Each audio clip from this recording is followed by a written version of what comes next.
Pada pasien diabetes mellitus yang membutuhkan insulin, penggunaan insulin pen perlu dilakukan dengan benar supaya insulin yang disuntik sesuai dengan dosis yang dibutuhkan. Halo, perkenalkan saya Dr. Mary dari Alomedica. Kali ini, Alomedica ingin membagikan cara menggunakan insulin pen yang benar. Alat yang dibutuhkan, insulin pen, jarum suntik, alkohol swab.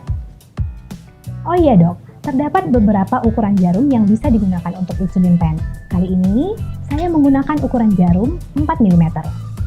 Nah, pertama-tama saya ingin menjelaskan dulu mengenai insulin pen ini. Di bagian ujung terdapat penutup insulin pen yang bila dibuka terdapat tabung berisi insulin. Nah, bagian ujung yang satunya adalah tombol untuk menyuntikkan insulinnya. Selanjutnya, terdapat bilik untuk melihat dosis insulin.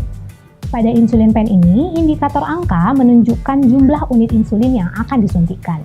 Jadi, bila dosis insulin yang perlu disuntik adalah sebanyak 8 unit, maka putar hingga indikator menunjuk ke angka 8. Bagian tabung insulin ini bisa kita lihat untuk mengetahui berapa banyak cairan insulin yang tersisa. Indikator ini bisa berbeda-beda pada tiap jenis atau merek insulin pen, jadi jangan lupa untuk membaca petunjuk dari insulin pen yang Anda punya. Oh iya, jangan lupa juga untuk mengecek pada bagian label apakah jenis insulin yang digunakan sudah benar dan periksa tanggal expired di bagian ini. Jangan lupa untuk cuci tangan terlebih dahulu menggunakan sabun atau cairan antiseptik lainnya ya dok. Bila sudah, kita lanjut dengan melakukan priming terlebih dahulu. Buka penutup insulin pen, lalu bersihkan ujungnya dengan menggunakan alkohol swab. Kemudian, pasang jarum insulin tanpa menyentuh jarumnya. Sebelum digunakan, insulin pen perlu di-priming terlebih dahulu.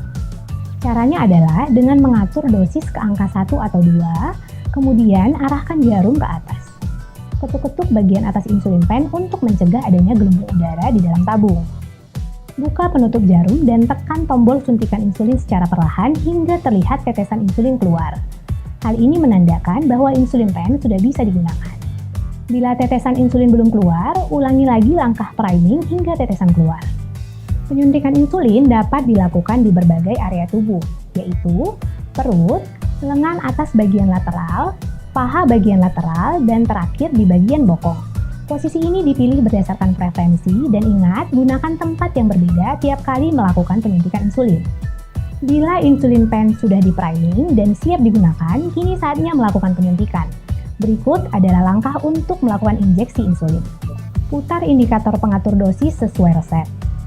Bersihkan area tubuh yang akan diberikan injeksi dengan menggunakan alkohol swab. Kemudian, cubit sedikit bagian sekitar lokasi penyuntikan seperti ini. Buka penutup jarum, kemudian suntikan insulin secara perlahan. Jika sudah, tutup kembali jarum menggunakan penutup plastiknya. Lalu lepas jarum dari insulin pen dengan memutarnya. Buang jarum yang sudah terpakai ke tempat sampah khusus jarum. Bekas suntikan tidak perlu dibersihkan kembali dengan alkohol swab. Insulin pen dapat disimpan di tempat yang tidak terkena sinar matahari langsung, atau bila dimasukkan ke dalam kulkas, sebaiknya dalam suhu 2-8 derajat Celcius ya dok. Oh iya dok, penggunaan insulin tidak luput dari resiko efek samping seperti reaksi hipersensitivitas serta hipoglikemi yang bisa ditandai dengan gejala peningkatan rasa lapar dan haus yang lebih berat dari biasanya, disertai pusing, gemetar, sulit konsentrasi, lemas, nafas cepat, dan dada berdebar. Nah, bila pasien mengalami gejala-gejala tersebut, maka sarankan untuk mendatangi unit gawat darurat terdekat. Itu tadi cara menggunakan insulin pen yang tepat. Dokter sendiri, apakah memiliki tips atau hacks lain? Komen di bawah ya dok.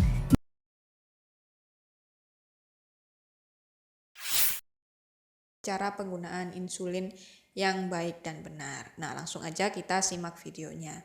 Jadi, langkah awal yang harus kita lakukan sebelum menginjeksi insulin adalah kita siapkan dulu pena insulinnya. Jadi insulin pen kita siapkan, kalau misalnya dia baru beli pasti kita ambilnya dari kulkas ya kan. Karena insulin itu disimpannya harus di kulkas tapi bukan di freezer.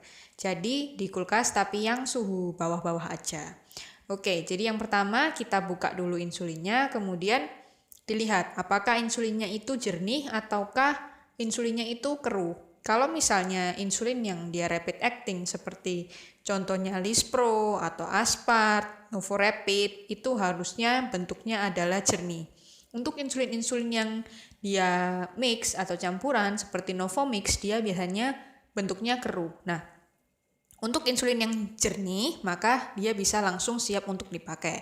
Sementara kalau insulinnya keruh, maka harus diputar-putar dulu. Jadi insulinnya itu pennya diletakkan di telapak tangan, kemudian diguling-gulingkan. Jangan dikocok ya kan. Fungsinya dia adalah untuk menyamakan suhunya, karena misalnya baru keluar dari kulkas ya kan, agar suhunya itu sama dengan suhu tubuh. Jadi ketika disuntik itu tidak membuat sakit.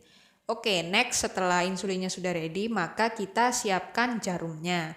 Nah, pasang jarumnya di penanya. Kemudian kalau sudah, kita cek apakah pen insulin ini itu bisa digunakan atau enggak. Dengan cara kita melut dosisnya, pennya, tapi nggak usah banyak-banyak. 2 atau 3 unit udah cukup.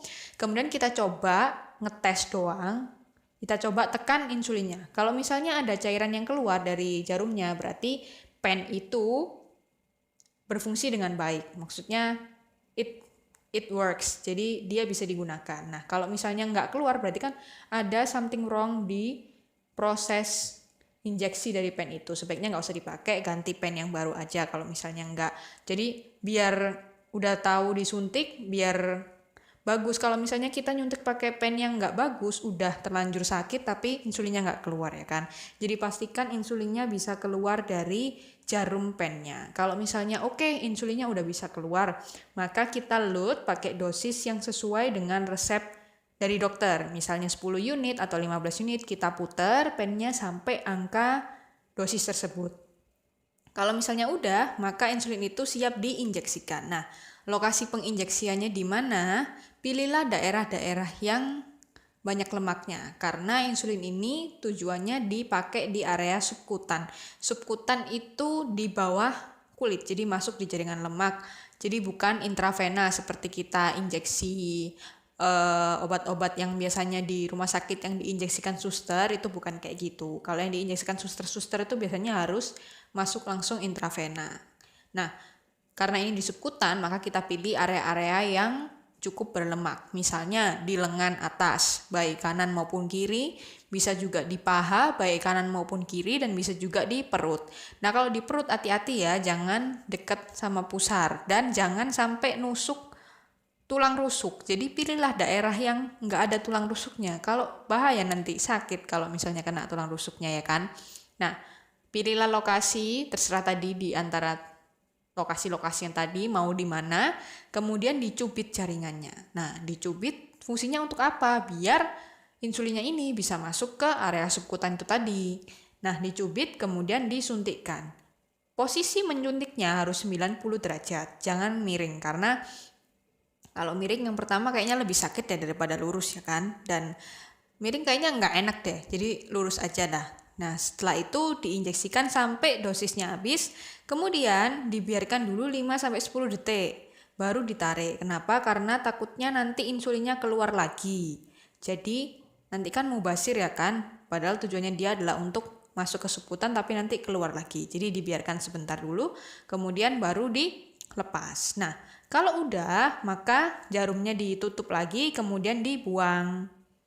Seperti itu. Jadi, untuk proses awal, kalau kita beli jarum baru, jarumnya nggak perlu dibersihkan pakai alcohol swab. Kalau mau pakai alcohol swab, yang dibersihkan adalah lokasi kulit yang akan disuntik. Karena jarumnya itu kalau baru kan dia masih steril ya kan. Kalau misalnya dikasih alcohol swab, ada penelitian yang menyebutkan bahwa alcohol swab itu nanti bisa menurunkan tingkat ketajaman dari si jarum. Hal tersebut menyebabkan ketika disuntik sakit karena jarumnya tumpul. Jadi yang dibersihkan pakai alcohol swab adalah lokasi yang mau disuntik, kulit kita, kulit pasiennya, karena mungkin ada bakteri dan sebagainya. Untuk menjamin higienitas, jadi di swab sekali aja kemudian diinjeksikan. Nah, yang benar jarumnya itu cuma 1 kali pakai, tapi kadang-kadang ada sih yang pakai 2-3 kali. Nah, bolehkah hal tersebut? Boleh sih, karena memang belum ada penelitian yang membuktikan kalau memang pemakaian 2-3 kali nanti berefek bahaya bagi pasiennya. Namun, lebih baik sih sekali pakai aja ya kan. Toh jarumnya juga nggak terlalu mahal. Kemudian kalau misalnya terpaksa harus dipakai lebih dari 1 kali, jadi setelah kita injeksikan ditutup lagi. jarumnya itu pakai covernya, biar nanti kalau buka pennya nggak langsung keluar jarum, nanti takutnya kena di tangan. Jadi ditutup dulu, kemudian baru pennya ditutup. Nah, sampai kapan sih si jarum ini bisa digunakan? Biasanya pasien-pasien itu pakai sampai dia udah mulai kerasa sakit. Kenapa artinya rasa sakit itu apa sih? Jadi jarumnya itu udah mulai tumpul. Nah, biasanya kalau udah kayak gitu, sama pasien-pasien itu diganti pakai jarum yang baru. Tapi kalau saya sarankan sih sebaiknya diganti tiap penggunaan. Dan jangan lupa jarumnya nggak boleh dibuang sembarangan ya kan. Lebih baik disendirikan, jangan dicampur sama sampah makanan atau sampah rumah tangga, takutnya nanti tukang sampah yang ngambil kena jarumnya kan, nanti kasihan. Dan jangan lupa ditutup juga biar nggak membahayakan orang. Oke, sekian dulu video kali ini. Terima kasih udah nonton. Jangan lupa di like, share, komen, dan subscribe. Makasih.